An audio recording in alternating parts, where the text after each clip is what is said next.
And there it goes. Awesome.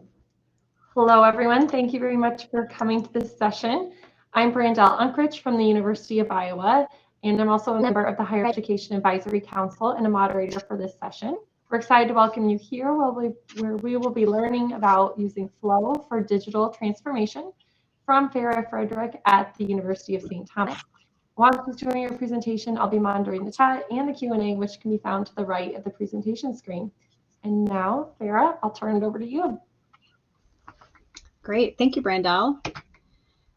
As Brandelle mentioned, my name is Farrah Friedrich, and I'm the interim CRM director from the University of St. Thomas.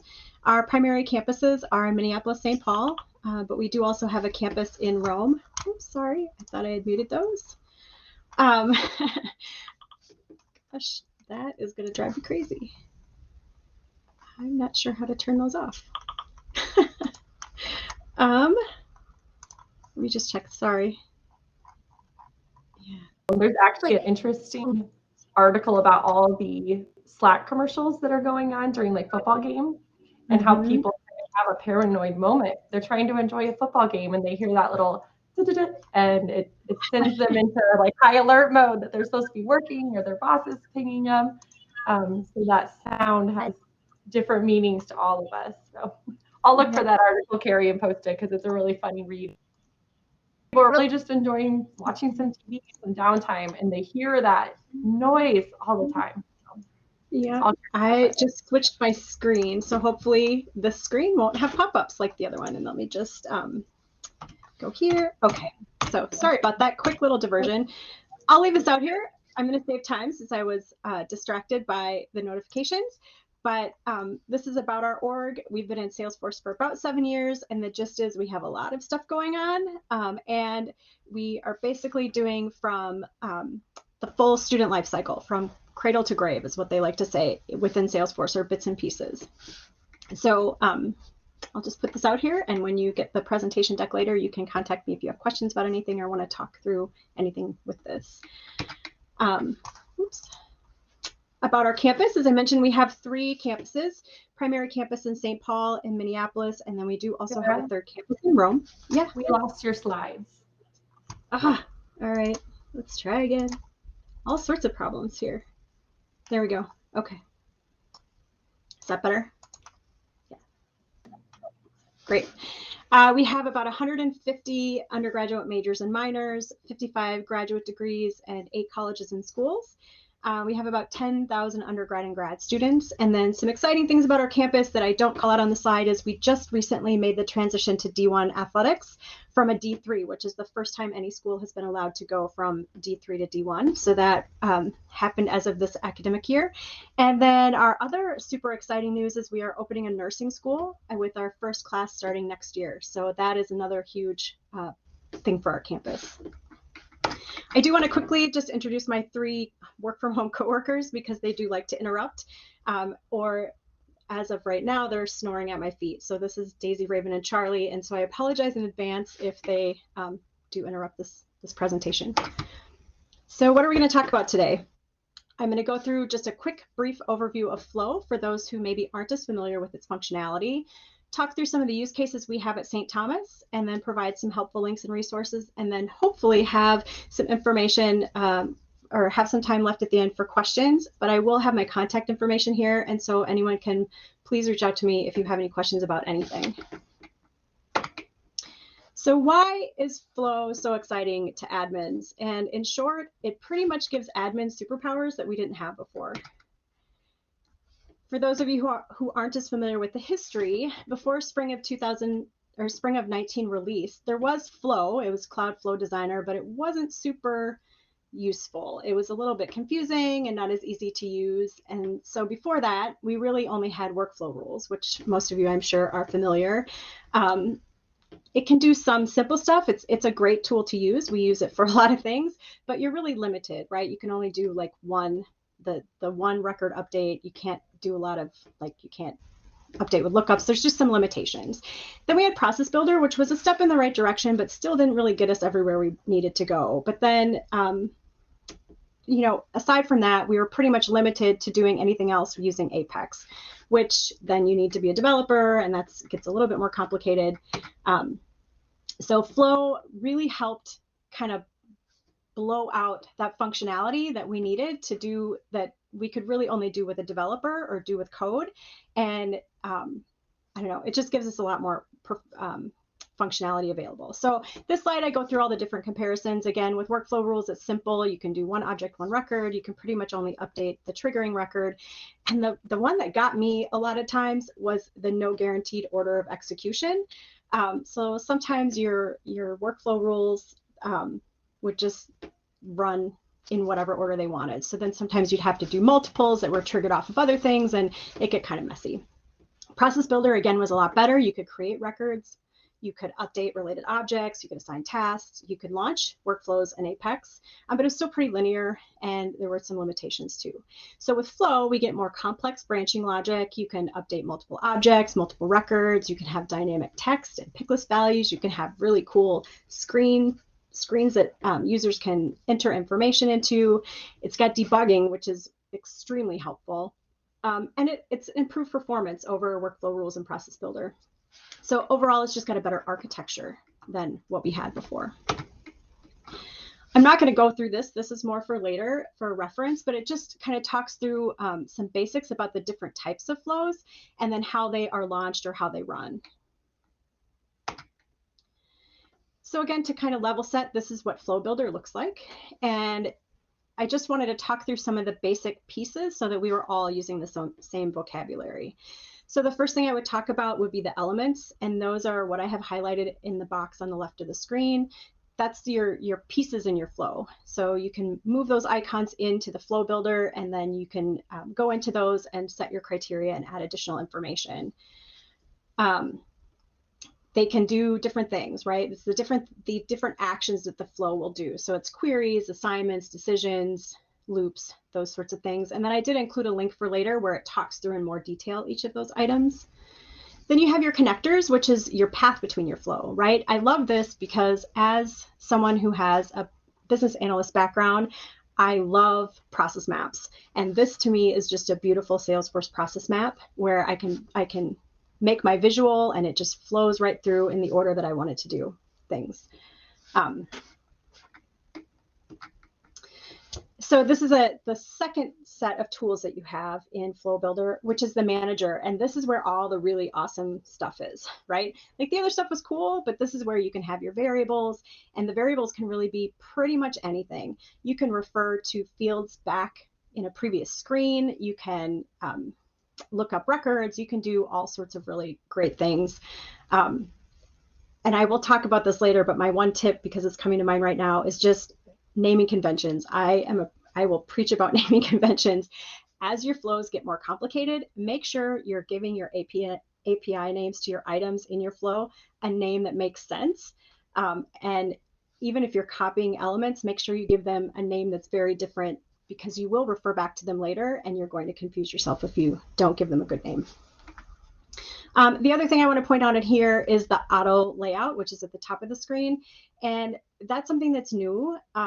Each release, more things keep coming out. But if you like a nice, neat flow, you can use the auto layout and it will put all the components neatly on the screen for you.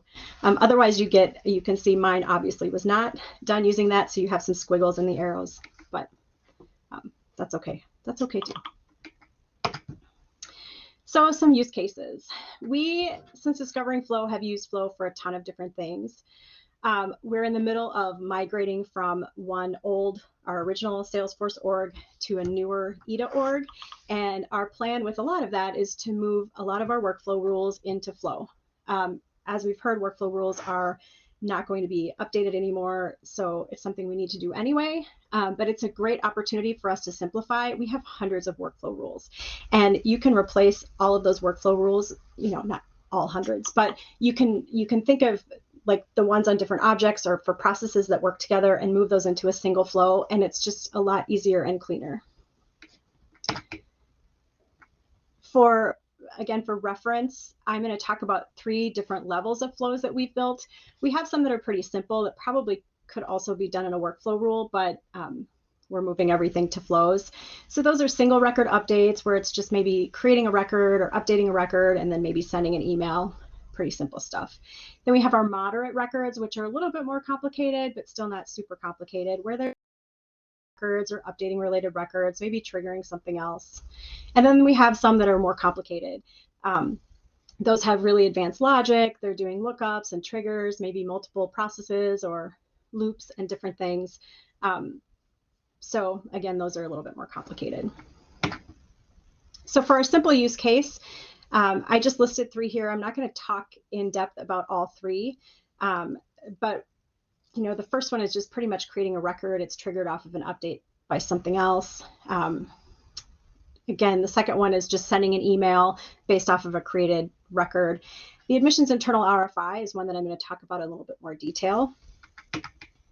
For that one, when we first went live, we needed a way for our admissions folks to enter information into Salesforce to create a contact record for someone who was interested in their program. So you might have somebody that calls you or sends you an email, and we just wanted an easy way to get that information into Salesforce so they could fall into the right admissions flows or communication channels. So the form we had before was a web form, and it worked great for a long time, but it was on our public website.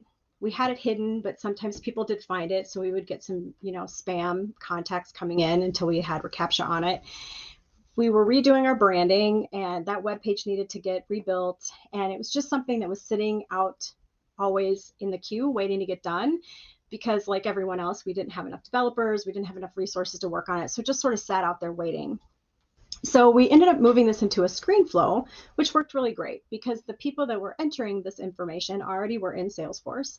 So we were able to, leverage a Salesforce screen flow and build out the process for them. And I did do a screen capture of the process in the slide. It's kind of small to see in presentation mode, but later when you have the deck, you can zoom in if you want to and see exactly what we're doing. But we actually built undergrad and grad into a single flow. And then let the flow make the decision and be able to show dynamic questions and dynamic text based on the type. So some things I wanted to highlight with this, and I will call out, in our enrollment org, we are on Classic, so please don't judge on that. We are in the middle of transitioning to a new org where we will be in Lightning, but for right now, these screen captures are going to be in Classic. But because we're in Classic, we were able to use the homepage custom links to show the links for the internal RFI. And we have them linked as a graduate and undergraduate, but we could have a single link and then have the flow make the decision based on the input. We just put separate links out there. But it follows the same path as a web form. It's going to create the lead and convert to a contact just like everything else would, just like that web to lead form does. And there are some key things about this, though, that were easier and work better than what we have with web to lead. And the first would be we're able to have this flow run without sharing. So the person entering the information has access to all data. So the really great thing about that is a lot of times in offices, we have student workers that are the ones keying in the information. And by having it live within Salesforce, but with this all data access, our student workers have extremely limited access to Salesforce if they have access to Salesforce. So limiting it, we could still maintain limiting their access, but allow them to enter in the information and kick off and create the records where they might not actually have normal access to those fields that they're updating from that form. So that was really a nice thing. The second thing is, if you've done web to lead forms, a lot of times you have to end up passing hard-coded values behind the scenes, things like record types or whatever. By having this live in a screen flow within Salesforce, we're able to do that using lookups instead of passing IDs. And it just allows us to be a little bit more dynamic.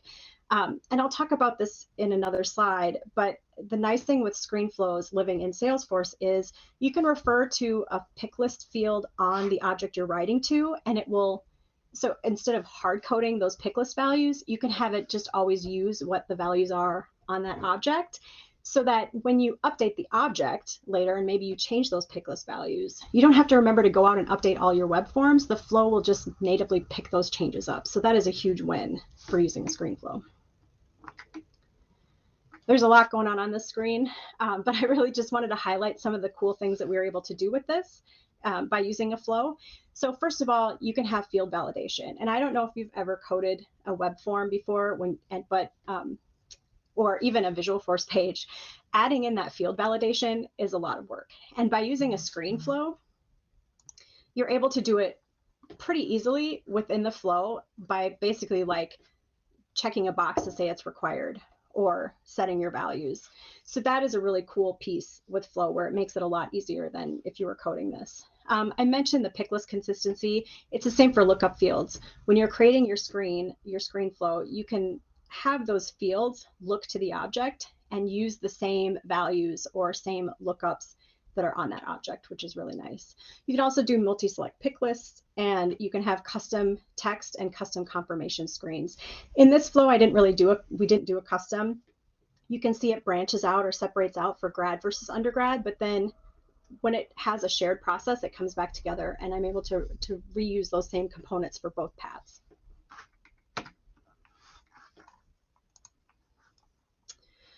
So here's another just highlight of things that we're able to do. So we can have the flow path split and then converge the elements, like I said. We can have a confirmation screen, which a lot of times when you're creating a record directly in Salesforce, you don't really get a confirmation, it'll just save. But this one, you can have the confirmation screen with a button like we have here where we can allow them to start another one if they want to, or you can have them click to go somewhere else. It's just a really handy, it just gives a lot more usability to the screen for the person entering the information.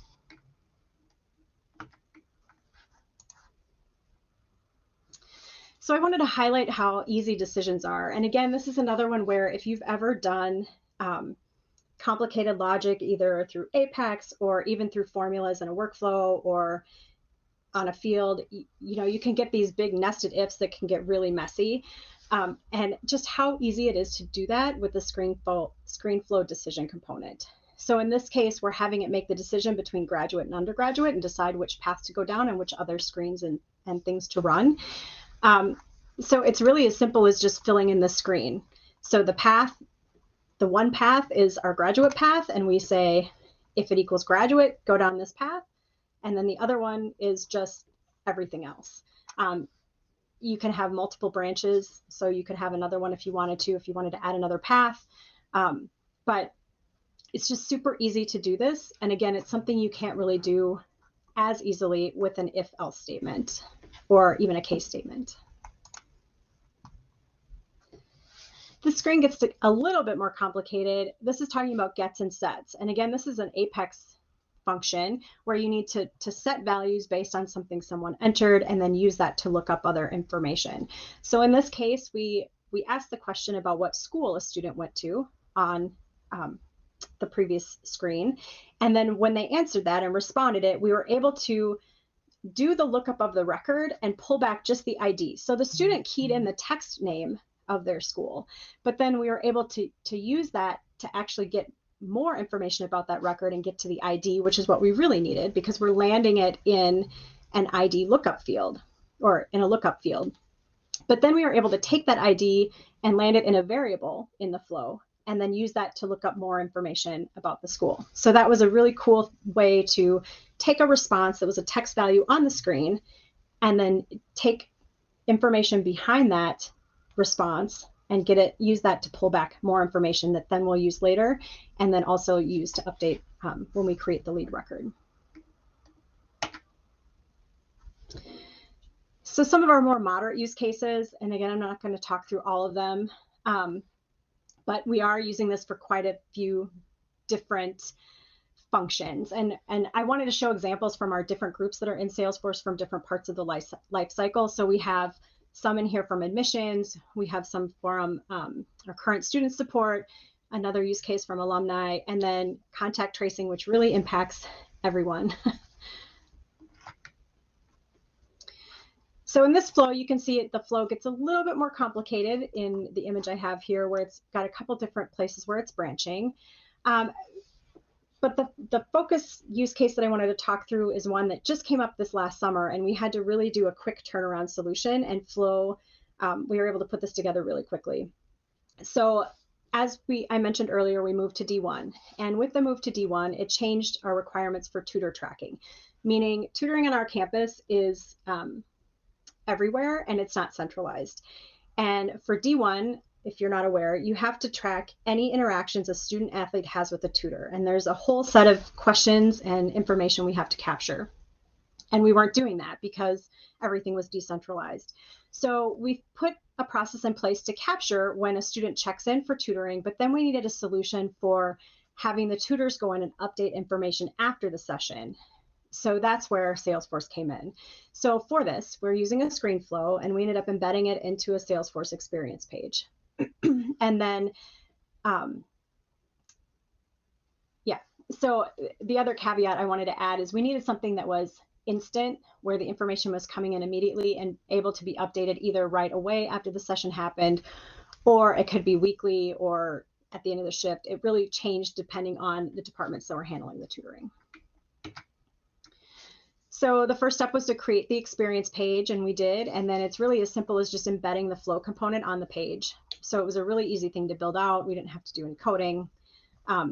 The other thing I wanted to point out is that the student tutors that are actually going back in and updating in the screen flow after they've met with students, they have a platform license, which is the limited access license. So we were still able to maintain really limited access and controls on their users so that they really only can come in and have access to update those things. And that was important to us because we have a lot of groups using Salesforce. And so as I mentioned before, our students that are in there, we really lock down their access to make sure they're not getting to information they shouldn't see. So when the tutor accesses the community page, it kicks off the flow. And the first thing that the flow will do is it looks to see who the logged in user is and what department they're from. So it looks at the tutor that's logging in and accessing the screen flow or the community page and finds out what department they're from. So we have, I don't know, I think there's like 12 different tutoring departments on campus. And what it will do is then pull back any sessions that need to be updated that were from their tutoring department. So like if it's a math tutor, it'll look in Salesforce and pull back all of the new non-updated tutor records for the math tutoring center. With that, once it does the lookup, we use that to populate the pick list. And it all happens really quickly. Flow is super fast when it comes to these lookups.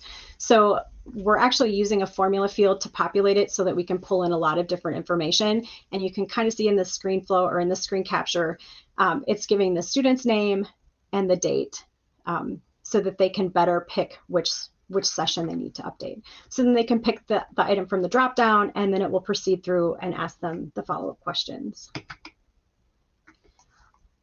So some of these things are pre-populated. The pick lists are defined values that we need to capture. And as they go through the different questions and screens, there's dynamic questions that show based on other responses.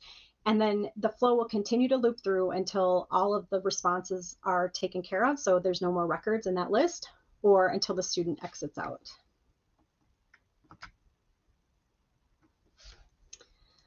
All right, so now we get into our more complicated processes, and there's a couple here. Orientation and registration was a beast that we had before in our Banner SIS or Banner self-service. And there were thousands of lines of code. It was super complicated. And that was when we were able to move into flows. And even though it's complicated, and I did not get a screen capture of that one because I'm not going to focus on that one. I just wanted to point out that Flow really simplified that for us as far as building it and maintaining it every year. Every year there are tons of changes, and we have developers that spend, hours upon hours for weeks and months getting it ready to go for the next group. And having it in Flow by having like variables and things that we can just go in and update has made that a lot faster process. The one that I'm going to highlight today is the student special adjustment request. And this one was a paper process, and I personally have almost a life goal of trying to get rid of paper on our campus. And so when I heard about this one, I was really excited to try to tackle it in Flow. The process, the way it was, again, it was a piece of paper, and it involved a student, an academic counseling, the registrar, the financial aid office, and the business office. And the student would come in and meet with academic counseling, and they would fill out a form. And then that form would need to be taken around to different places to get approval, and then it would land on the registrar's office desk, and then they would do what they had to do, and then they would contact the financial aid office and the business office, and they would do what they had to do. And the problem is there was no like closing the loop on the process. They did their jobs and they got their tasks done, and they entered it in their systems where they needed to put it, but then the student didn't get any sort of follow-up when it was done. Academic counseling didn't really get anything to know that the process was finished. It was just kind of an open-ended process that didn't seem like a really great experience. Plus, a piece of paper marching around campus, not very efficient. So what I ended up doing is building this into a screen flow, and academic counseling is already using Salesforce for some things, so it wasn't that big of a process change for them to add this process there. We're also already doing student withdrawals in Salesforce, so as part of the special adjustment request, a student could indicate that they were withdrawing from the university. And so then with the old process, academic counseling would need to then go into Salesforce and kick off the withdrawal process. Whereas I was able to build that into this existing flow so that they could just go through this once and it would kick off both processes depending on how they answer the question. So some things I wanted to show is the way that this is initiated is right now off of the contact record. So they will go find the contact that they need to create the request for and click the button. And then I'm able to pass through the button code the contact ID. So the flow knows the student that they're starting the request for.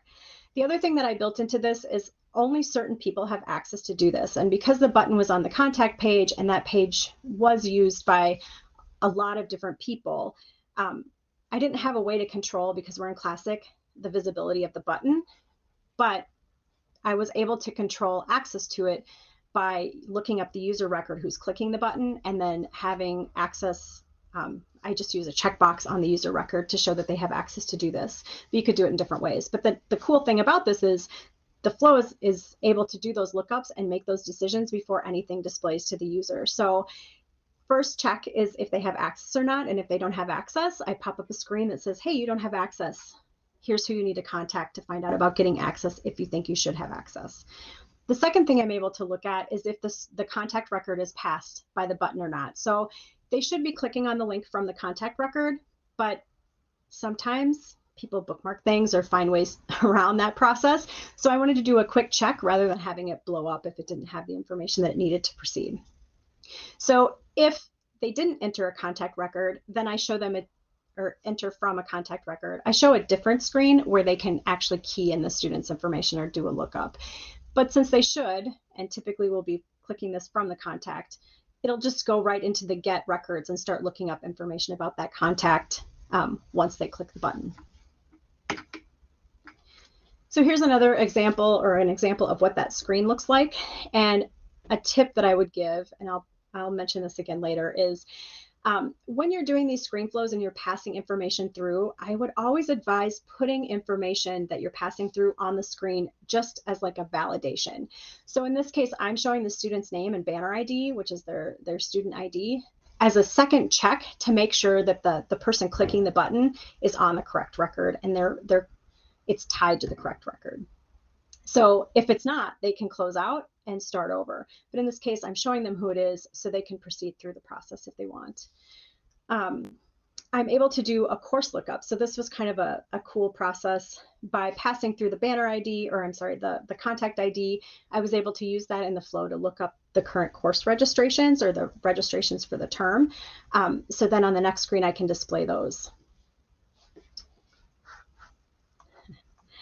The other thing I'll point out, and I'm going to talk about this a little bit later, is as I mentioned on a previous screen, depending on how they answer the student withdrawal status question, that's going to determine in the flow if they go into the student withdrawal process or a set of questions, and we'll kick off that second process or not. So again, here is the pick list I was able to look up and display dynamically, showing the students' current course registrations. Again, the limitations, or there are some limitations with that. I was able to show the name or the section information, or the subject and number, but I wanted to be able to show both based on feedback from users. So that is a formula field that's displaying, but it's still pulling back from the record on the course connection. And we did that using the get. And as I mentioned earlier in one of the other pick lists or other screens that we looked at, you're able to, with a flow, even though I'm only showing the formula field value of the course name and that subject and number, when they pick that, you're able to then use that information in the back end of the flow to go and pull back other information and store only the value you want, which we typically want to use the ID because we're using lookup fields. That's a pretty cool part of Flow. Another thing that I wanted to point out with this is you can show and display things dynamically. And I had mentioned, I believe, questions or different things, but one function or one feature that I found really helpful was being able to show sections. So, I mean, the nice thing with this is, let's go back to the previous screen that I was talking about where they're picking courses. Our students could have up to 8 courses they're selecting. And when I get to the next screen, if they've only picked 1 or 2, I don't want to show whole sets of questions for up to 8 classes. I only want to show the questions if they picked a course, a course 1 or a course 2, right? So I was able to group the questions together in sections and then show and hide the sections based on conditions. So in this case, if they didn't pick anything for course 2 or course 3 or so on and so forth, it's not going to show that entire section. And that, for me, saved a lot of time in having to go back in and set up component visibility on each of the questions by being able to group them into sections. And again, I just wanted to highlight that you can show dynamic text on a screen, like on the same screen, when they pick an item. So in this case, if they answer no to notify departments, it'll show them one bolded set of text under the question, but when they pick yes, it shows them different text. And I show quickly here how I do that, and it's again on that component visibility, just based on how they answered. But the nice thing is having it all on the same screen, and it shows up immediately. So it's not something where they have to save or go to the next screen before they get a warning. They get it right away when they pick that item. And so as I mentioned previously, depending on how they answer the question about the withdrawal, it's going to kick them through another decision in the flow and maybe move them into a second process. A lot of the questions that they answered on the special adjustment request overlap with the withdrawal request. So we were able to reuse some of that and show them a smaller list of questions. And then I do ask them a few times through the process just to make sure, because like the special adjustment request, it's going to kick out a lot of emails and then end with the student getting a notification. If they indicate a withdrawal, it's going to kick out another set of emails about the withdrawal to different people on campus. And so we really want to make sure that that's what they want to do as they're working through the process or working through the screen. So some helpful tips and resources. I mentioned this already, but I'm going to touch on some of these again, just because I think they're really important. My first thing to tell you is map out the process first. You can go in there and you can start laying things out, but when you're doing a flow, especially a screen flow, you have to remember that you have users interacting with this process. And sometimes they do things that you might not initially think of. And I find that if you map the process out first, you're going to start thinking about those outliers or those ways that they might not information or kind of mess things up that you might not think about otherwise. And that way, that's going to help you build in those catches, like I had for checking to make sure the user had access or making sure that it has a contact ID. So just always map it out, whether you're using Visio or even a piece of paper and a pencil, just to have an idea of where you're going so you can get those exceptions built into your flow.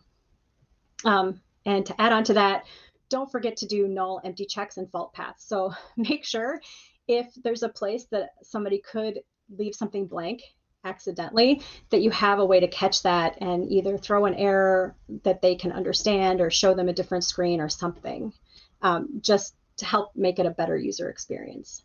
My third one is use variables. Use variables. They are so important. There are ways for you to directly reference, like if you're creating a record, you could directly reference what somebody put on a form. But I found, especially in a more complicated flow, sometimes that doesn't work. So my advice to you is always, if you're going to use something later, like whether it's something somebody selected on a screen or whatever, set that value equal to a variable or put that in a variable and refer to the variable later. You're going to get a more consistent result, and I think you'll be happier. I mentioned this, use existing pick lists whenever you can. That way you don't have to try to remember to go back to all your flows and update hard-coded values in a pick list if something changes on your object. Try not to hard code IDs or values if possible. And if you do use them, set them in a variable so you only have one place to look them up, especially in a super complicated flow. And then finally, naming conventions. The people that work with me hear this all the time. I love naming conventions, but they also make things easier. If you're not using naming conventions, and believe me, I got into this myself when I was building one of the flows that I worked on a few months ago. I had 5 different paths and I had copied some components over, and I did a not so great or not so consistent job of updating the names. And then when I got to the end and I had to do a compare between what they said in those different components or different screens and make a decision, I confused myself. I ended up having to go back and rename all of my components and fields so that they made sense when I got to the end. So save yourself that hassle and trouble and just do that when you're building it, and you will be much happier with your result. All right, we only have about 4 minutes left, so I won't talk through all of these, but these are some great links that I found helpful and still find helpful as I'm working through different flows and maybe have questions myself. So you can use these later, but I especially would advise you to even just go out to YouTube. There are a ton of great videos and tutorials out there that you could watch if you're having questions or if you're stuck on something in particular. And that's it. Thank you, Farrah. We do have a couple of questions. Okay.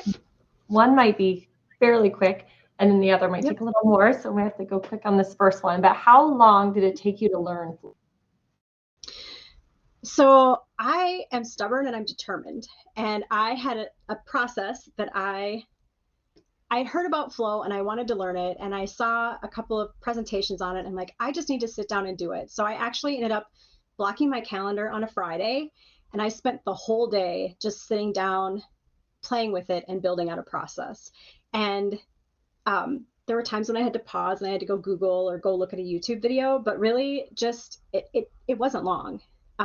Just sit down and try it. Find something, whether it's a workflow rule or just something in a test environment that you want to replace, and then just do it. It's very intuitive. I think once you get into it, if you haven't, you'll find it easy to use. But try not to get overwhelmed. Take it a little piece at a time and just like concentrate on one little thing that you're trying to do, and then build from there. Thank you.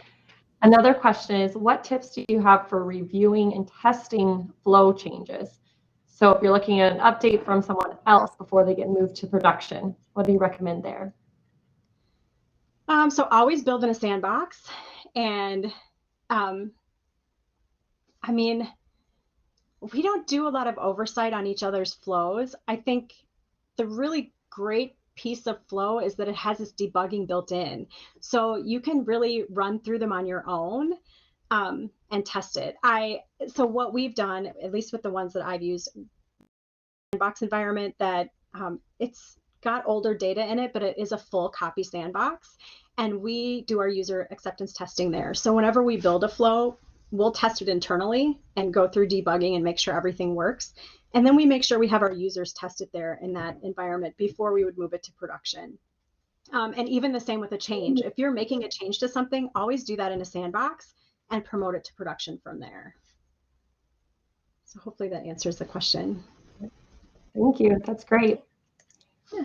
Well, thank you everyone for coming, and thank you especially Farrah for the great presentation. We appreciate all the tips and tricks. There's more content coming up next, so you can head back to the main stage or use the agenda to get to your next session. Also, make sure to visit a networking table or sponsor booth. Thanks, everyone.